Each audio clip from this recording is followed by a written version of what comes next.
Kapolda Bengkulu, Irjen Polisi Teguh Sarwono menghimbau sekaligus mengajak jajarannya dan masyarakat Bengkulu agar mau divaksin demi mencegah diri terpapar virus COVID-19. Kapolda mengatakan ia sendiri sudah menjadi orang pertama di Polda Bengkulu yang menerima vaksin Sinovac.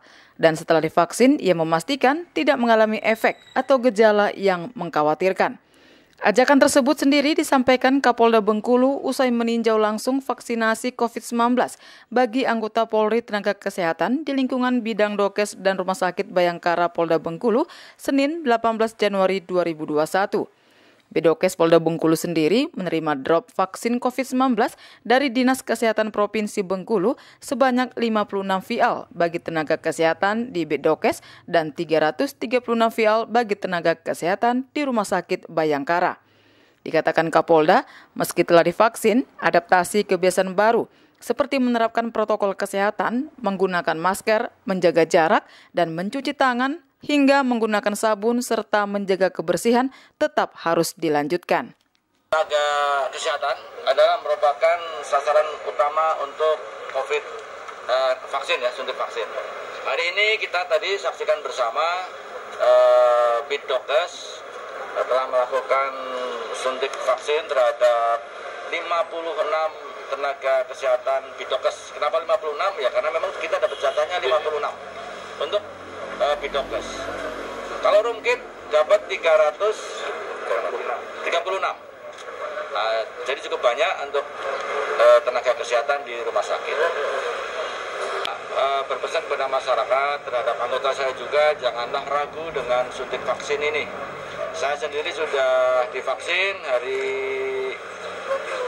Kamis yang lalu bersama Forkopimda, dan alhamdulillah sejak disuntik sampai sekarang tidak ada efek atau gejala apapun terhadap diri saya.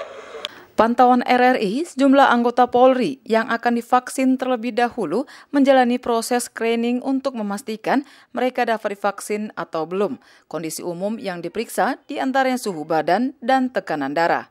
Pesan kita Pak, kepada anggota tetap 3M. Yang sudah, oke.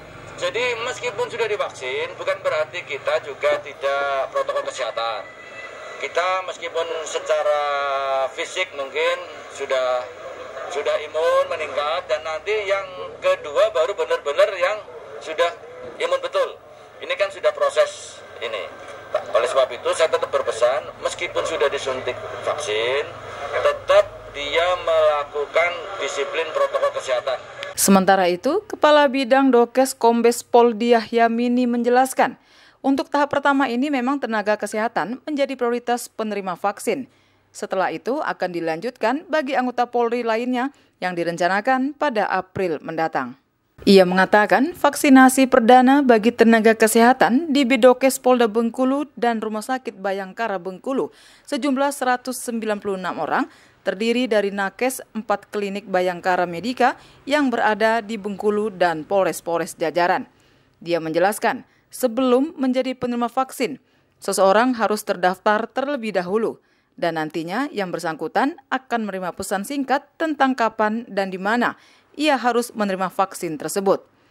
Namun sebelum disuntik, seseorang tersebut akan melalui proses screening terlebih dahulu untuk memastikan kesiapan. Jika yang bersangkutan tidak lolos screening, maka vaksin akan ditunda hingga kondisi kesehatan orang tersebut siap. Dikatakan dia, seperti umumnya vaksinasi, seperti orang yang telah disuntik vaksin tersebut akan memberi reaksi yang beragam, mulai ringan, sedang, hingga berat. Ia juga menjelaskan gejala yang umum adalah pegal dan demam. Dan yang bisa mengkhawatirkan adalah jika seseorang hingga mendapatkan ataupun menderita shock. Kondisi shock ini biasanya bukan semata-mata karena vaksin, namun memang tidak cocok terhadap seluruh jenis obat. Selain itu, dikatakan Kabak Ops Polres Kota Bengkulu, AKP Enggarsa Alimbadi, bahwa vaksin COVID-19 bagi personil di lingkup Polres Bengkulu pada tahap pertama ini akan mendapatkan sebanyak 30 orang lebih. Mereka merupakan petugas yang berhadapan langsung dengan masyarakat karena terlibat dalam operasi Amanusa dan operasi justisi. Sopir Anja melaporkan.